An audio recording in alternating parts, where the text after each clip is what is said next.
So student, आज हम नया चैप्टर स्टार्ट कर रहे हैं।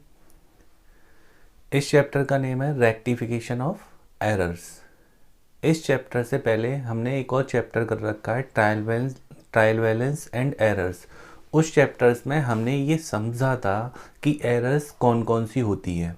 ठीक है, इस चैप्टर में हम ये रीड करने वाले हैं, स्टडी करने वाले हैं कि उन एरर्स को सही कैसे किया जाता है। तुमने देखा होगा जब हम ट्रायल बैलेंस एंड एरर्स वाला चैप्टर कर रहे थे तो एरर्स टू टाइप्स की हैं। First, errors which do not affect the trial balance and errors affect the trial balance. यानी एरर दो तरीके की हैं, एक तो वो जो ट्रायल बैलेंस को अफेक्ट करती हैं और एक वो जो ट्रायल बैलेंस को अफेक्ट नहीं करती हैं। ठीक है, उस टाइम हमने ये भी रीड करा था कि एरर किस तरीके से किस किस टाइप की होती है। ठीक है, तो 4 टाइप्स की एरर होती है। वो कौन कौन सी हैं समझते हैं। देखिए, errors of omission, errors of commission, errors of principles और कंपनसेटिंग एरर। इन एरर्स के बारे में हमने समझा था इससे पहले वाले चैप्टर में। इनको हम फिर से समझने वाले हैं, तो समझते हैं। सबसे पहली एरर ये है errors of omission. Errors of omission का मतलब है भूल जाना। जब कोई एंट्री हम बुक्स में डालना भूल जाते हैं या उसकी पोस्टिंग करना भूल जाते हैं तो ऐसी एरर को एरर्स ऑफ ओमिशन बोलते हैं। ठीक है, अब एरर्स ऑफ ओमिशन दो तरीके से हो सकती है। या तो पूरी की पूरी एंट्री करना भूल जाओ, जिसे हम बोलते हैं कंप्लीट एरर ऑफ ओमिशन। ठीक है, या दूसरा एरर ऑफ पार्शियली ओमिशन, यानी कि हम एंट्री का कुछ पार्ट तो रिकॉर्ड कर गए हैं, कुछ पार्ट रह गया है। अब ये कैसे होती है? ये जो एरर होती है पोस्टिंग के टाइम पे होती है कि सपोज हमने एंट्री तो फुल बना ली, बट जब उस एंट्री को पोस्ट कर रहे थे तो दोनों अकाउंट में पोस्टिंग होनी चाहिए। तुमने देखा होगा जब हम पोस्टिंग करते हैं तो एक एंट्री में जो 2 अकाउंट होते हैं उन दोनों अकाउंट में पोस्टिंग जाती है। तो हम एंट्री से एक अकाउंट में तो पोस्टिंग कर गए और दूसरे अकाउंट में पोस्टिंग नहीं कर पाए, तो ऐसी एरर को बोलते हैं पार्शियली। इसका इफेक्ट ट्रायल बैलेंस पे क्या होता है? अगर हम एरर ऑफ ओमिशन कंप्लीट वाली कर दें तो ट्रायल बैलेंस टैली हो जाता है। टैली होने का मतलब ट्रायल बैलेंस मिल जाता है। तो इसमें तो ट्रायल बैलेंस मिल जाता है, बट इसमें ट्रायल बैलेंस नहीं मिल पाता है। ठीक है, नेक्स्ट आती है commission error, error of commission. इन्हें हम क्लैरिकल एरर भी बोलते हैं। ठीक है, अब ये किस किस तरीके से हो सकती हैं वो मैं आपको 1 बाय 1 बता देता हूँ। सबसे पहली है रॉन्ग रिकॉर्डिंग। रॉन्ग रिकॉर्डिंग का मतलब है कि आप परचेज की एंट्री बना रहे थे और परचेज की एंट्री ना बना के सेल की एंट्री बना गए। ठीक है, तो ये रॉन्ग रिकॉर्डिंग हो जाएगी। रॉन्ग रिकॉर्डिंग में अमाउंट तो सही डाल दी, ठीक है, और एंट्री हमने गलत बना दी, तो इससे क्या होगा? ट्रायल बैलेंस एग्री कर जाएगा, टैली हो जाएगा। रॉन्ग रिकॉर्डिंग में हम अमाउंट की भी एरर कर सकते हैं। सपोज 2000 रुपीज़ की परचेज की एंट्री डलनी थी, 1000 रुपीज़ की सेल की एंट्री बना दी, तो अमाउंट भी गलत, अकाउंट भी गलत। बट ऐसी एरर से क्या ट्रायल बैलेंस टैली हो जाएगा? यस, ट्रायल बैलेंस टैली हो जाएगा। ठीक है, नेक्स्ट आते हैं error of posting. Error of posting का मीन्स है परचेज की एंट्री बनानी थी, परचेज की एंट्री हमने बना ली, जब हम पोस्टिंग कर रहे थे मीन्स जर्नल से लेजर में पोस्टिंग कर रहे थे तो वहाँ पर हम एरर कर गए। एंट्री डलनी थी परचेज में और डाल दी है सेल में, तो ऐसी एरर को हम क्या बोलते हैं? Error of commission, wrong posting की। अब रॉन्ग पोस्टिंग में हम साइड भी गलत कर सकते हैं। जैसे परचेज की एंट्री बना ली और परचेज अकाउंट में डेबिट में पोस्टिंग लगनी थी, बट हमने पोस्टिंग क्रेडिट साइड में लगा दी है, तो क्या होगा? ये भी एरर कैसी कर दी है हमने? एरर ऑफ पोस्टिंग कर दी है। ऐसी एरर करने से क्या होगा? ट्रायल बैलेंस टैली नहीं होता है। यानी कि अगर हम पोस्टिंग की एरर कर दें तो इससे ट्रायल बैलेंस टैली नहीं होता है। डेबिट की क्रेडिट में डाल दी, क्रेडिट की डेबिट में डाल दी, तो इससे क्या होगा? ट्रायल बैलेंस टैली नहीं करेगा। नेक्स्ट है wrong carry forward. Wrong carry forward का मीन्स ये है कि जब हम कैरी फॉरवर्ड करते हैं, एक पेज का बैलेंस दूसरे पेज पे ले जाते हैं तो उसमें एरर कर जाते हैं। जैसे हम 8,000 रुपीज़ का बैलेंस ले जा रहे थे, कैरी फॉरवर्ड किया तो नेक्स्ट पेज पे 8,000 की जगह 800 लिख गए, तो ये क्या हो गई, रॉन्ग कैरी फॉरवर्ड हो गया। रॉन्ग कैरी फॉरवर्ड कैसे होता है, जब हम बैलेंस को एक अकाउंट के या 1 मंथ के कंप्लीट बैलेंस को नेक्स्ट मंथ में कैरी फॉरवर्ड कर रहे होते हैं तो उस टाइम ये एरर हो जाती है। ये मोस्टली अमाउंट की होती है, ठीक है। ऐसा करने से क्या होता है, जब बैलेंस कैरी फॉरवर्ड कर रहे थे तो हमने अमाउंट एरर कर दी, अमाउंट की एरर कर दी, 8,000 की जगह 800 लिख दिया, या 3,700 डालना था 7,300 डाल दिया, तो ये रॉन्ग कैरी फॉरवर्ड हो गया। इससे क्या होता है, ट्रायल बैलेंस टैली नहीं करता है, ठीक है। नेक्स्ट है रॉन्ग कास्टिंग। रॉन्ग कास्टिंग, ये वर्ड ध्यान रखना, कास्टिंग, ठीक है। ये कास्टिंग का मतलब होता है टोटल। जब हम टोटल कर रहे थे तो टोटल गलत कर गए। सपोज एक टोटल आ रहा था 1,20,000 और हमने टोटल कितना लगा दिया, 12,000, तो ऐसी एरर कौन सी कर दी हमने, एरर ऑफ कमीशन, जो कि क्या है, रॉन्ग कास्टिंग कर दी है हमने, रॉन्ग टोटलिंग उसकी कर दी है। तो ऐसे केस में जब रॉन्ग कास्टिंग हो जाती है यानी टोटल गलत हो जाता है तो क्या होगा, हमारा ट्रायल बैलेंस टैली नहीं करता है। तो ऐसे केस में भी ट्रायल बैलेंस टैली नहीं करता है, ठीक है।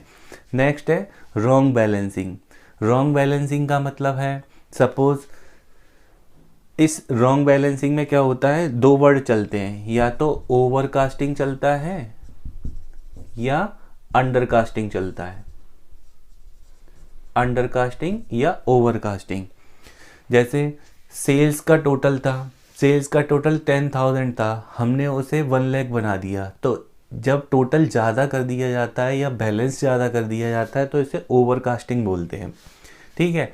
और जब 10,000 का 1,000 कर दोगे तो इसे अंडर कास्टिंग बोला जाता है, ठीक है। तो ऐसी एरर को बोलते हैं रॉन्ग बैलेंसिंग। बैलेंसिंग करते टाइम हमने क्या करा, उसकी अमाउंट में एरर कर दी, या तो उसे ज़्यादा कर दिया या उसे कम कर दिया, मीन्स या तो उन्हें हमने ओवरकास्ट कर दिया या अंडरकास्ट कर दिया। तो ऐसे केस में भी ट्रायल बैलेंस टैली नहीं होता है, ठीक है। तो ये थी एरर्स ऑफ कमीशन। नेक्स्ट आते हैं error of principles. Error of principles में क्या होता है कि कोई रेवेन्यू एक्सपेंडिचर को हम कैपिटल एक्सपेंडिचर बना देते हैं या कैपिटल एक्सपेंडिचर को रेवेन्यू एक्सपेंडिचर बना देते हैं। ये कैसे होता है, सपोज हमने गुड्स परचेज करा, गुड्स परचेज करा तो ये हमारा रेवेन्यू एक्सपेंडिचर है। गुड्स परचेज तो किया बट परचेज अकाउंट डेबिट होना चाहिए था, हमने कर दिया मशीन दी अकाउंट डेबिट। तो हमने क्या कर दिया, रेवेन्यू एक्सपेंडिचर को कौन सा एक्सपेंडिचर बना दिया, कैपिटल एक्सपेंडिचर। उल्टा भी कर सकते हैं, फर्नीचर खरीद के लाए और परचेज अकाउंट डेबिट कर दिया, जबकि परचेज अकाउंट डेबिट होना, फर्नीचर अकाउंट डेबिट होना चाहिए था और परचेज अकाउंट डेबिट कर गए। ऐसे केस में हमने क्या करा, कैपिटल एक्सपेंडिचर को क्या बना दिया, रेवेन्यू एक्सपेंडिचर। तो इस तरीके की जब एरर होती हैं तो इसको बोलते हैं error of principle. Revenue expenditure और कैपिटल एक्सपेंडिचर की एरर को प्रिंसिपल्स की एरर बोलते हैं। ऐसे केस में ट्रायल बैलेंस टैली कर जाता है, ठीक है। Next compensating error. Compensating error में क्या होता है कि जब एक एरर दूसरी एरर को के अफेक्ट को नल कर देती है, मतलब उसके अफेक्ट को जीरो कर देती है, निल कर देती है, तो ऐसी एरर को एरर्स ऑफ कंपनसेटिंग बोलते हैं। जैसे सपोज कोई हमने गुड्स सोल्ड करा था किसी को, राम को 1,000 रुपीज़ का गुड्स सोल्ड करा था, तो राम डेबिट होना चाहिए 1,000 रुपीज़ से, ठीक है। बट हमने राम को तो 100 रुपीज़ से डेबिट किया और दूसरे किसी के अकाउंट को हमने 1,000 रुपीज़ से डेबिट कर दिया, तो हुई ना, यहाँ पे कोई एरर दूसरी एरर के अफेक्ट को निल कर देती है, तो ऐसी एरर को हम क्या बोलते हैं, कंपनसेटिंग एरर करते हैं, ठीक है। ऐसी एरर को क्या कहते हैं, कंपनसेटिंग एरर कहते हैं, ठीक है। तो ऐसे केस में भी ट्रायल बैलेंस टैली हो जाता है, ठीक है। तो मैंने अब आपको 4 एरर्स के बारे में भी बता दिया, इनको एक्सप्लेन कर दिया है, और कब ट्रायल बैलेंस टैली हो जाता है कब नहीं होता ये भी ध्यान रखना है, ठीक है। इसके बाद हम समझेंगे वन साइडेड एरर और two sided error. Okay, now student अब समझते हैं टाइप्स ऑफ एरर। तो ट्रायल बैलेंस के पॉइंट ऑफ व्यू से एरर्स को हमने टू पार्ट्स में डिवाइड किया हुआ है, वन साइडेड एरर और two sided error. That means errors affecting the trial balance और errors not affecting the trial balance. ठीक है, तो जो एरर्स ट्रायल बैलेंस को इफेक्ट करती हैं वो वन साइडेड होती हैं। ठीक है, और जो एरर ट्रायल बैलेंस को अफेक्ट नहीं करती हैं वो टू साइडेड होती हैं। ठीक है ना, एरर अब इनके अंडर में होती कौन कौन सी हैं वो समझना है। ठीक है, तो जैसे कि अभी हमने 4 टाइप्स रीड करे थे एरर्स के। 4 टाइप्स होते हैं, error of omission, error of commission, error of principle और कंपनसेटिंग एरर। ये 4 टाइप्स हमने एरर के रीड करे थे। ठीक है, अब देखिए इन एरर्स को भी पार्ट में 2 पार्ट्स में डिवाइड कर दिया है। ठीक है, यानी कि कुछ एरर ट्रायल बैलेंस को मिलने नहीं देती हैं और कुछ एरर्स ट्रायल बैलेंस को तो मिल तो जाने देती हैं बट एरर तो होती हैं। ठीक है, तो देखो वो कौन कौन सी एरर हैं जो ट्रायल बैलेंस को मिलने से रोकती हैं, यानी टैली नहीं हो पाता है, एग्री नहीं हो पाता है ट्रायल बैलेंस। तो इसमें है एरर ऑफ ओमिशन और error of commission. Error of omission कौन सी वाली है? पार्शियल वाली। ठीक है, यानी कि हम किसी एंटी को तो कंप्लीट बना लिया है बट उसकी जब पोस्टिंग करी थी तो वन साइड ही करी थी। ठीक है ना, एरर ऑफ ओमिशन यहाँ पर भी है बट यहाँ पर कंप्लीट वाली है, यानी पूरी की पूरी एंटी बनाना भूल जाएंगे तो ट्रायल बैलेंस पे कोई इफेक्ट नहीं पड़ेगा। बट यहाँ पर एंटी बना दी है बट उसका कुछ पार्ट रिकॉर्ड कर लिया, कुछ नहीं किया, तो ऐसी एरर क्या करती है? ट्रायल बैलेंस को अफेक्ट करती है। इसलिए एरर ऑफ ओमिशन दोनों साइड में आ गई है, वन साइडेड भी और टू साइडेड भी। ठीक है, नेक्स्ट है एरर ऑफ कमीशन। अभी रिसेंटली मैंने रीड करा था, स्टडी कराया था कि एरर ऑफ कमीशन किस टाइप की होती हैं, जिन्हें क्लैरिकल एरर भी बोलते हैं। ये तो पक्का ट्रायल बैलेंस को मिलने ही नहीं देती हैं। तो जितनी भी एरर ऑफ कमीशन है वो वन साइडेड होती हैं और ट्रायल बैलेंस इनसे अफेक्ट होता ही होता है। ठीक है, अभी कुछ और एरर बची हैं जो कि एरर ऑफ प्रिंसिपल्स हैं। ये रिवेन्यू एक्सपेंडिचर, कैपिटल एक्सपेंडिचर वाली हैं बट इनसे ट्रायल बैलेंस टैली हो जाता है। Next error of compensating. ये कैसी एरर है? ये वो एरर होती हैं जो एक एरर का अफेक्ट दूसरी एरर उसे कंपनसेट करके ठीक कर देती है। ठीक है ना, तो इस तरीके से हमने एरर्स को 2 पार्ट्स में डिवाइड कर दिया है, वन साइडेड एरर और टू साइडेड एरर। ठीक है, तो अकाउंट्स में एरर होना सही बात नहीं होती है। अकाउंट्स में यदि एरर है तो उनको रेक्टिफाई किया जाना चाहिए। क्यों? अगर हमारे अकाउंट्स में एरर है तो हमारी ऑथेंटिकेशन, रिलायबिलिटी पे फ़र्क पड़ेगा और यदि हम एरर्स को काट कर ठीक करते हैं अपने अकाउंट में तो ऐसे अकाउंट्स को कोर्ट में रिलायबल नहीं माना जाता, कोर्ट एक्सेप्ट नहीं करता।